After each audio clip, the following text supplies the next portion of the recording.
How to recover Discord deleted messages. Discord does not have a built-in feature to recover deleted messages as they're immediately removed from server. The only way to recover or view the deleted content is by having pre-installed a third-party bot checking Android notification as well.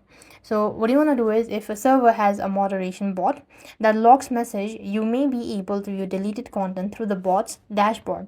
It was active before the message was deleted.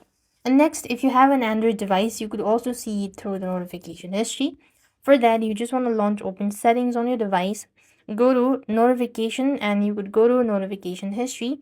And this is where you will be able to get your notification, even though if it has been deleted. If now, other than that, there is no other way you could recover your deleted Discord messages. However, sometimes for legal purpose, Discord may hold data.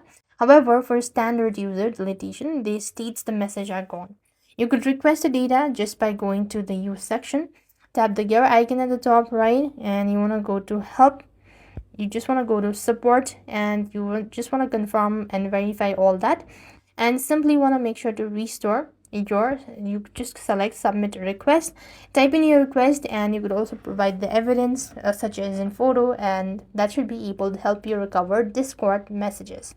And with that being said, we've completed our steps. Thank you for watching. See you in the next video.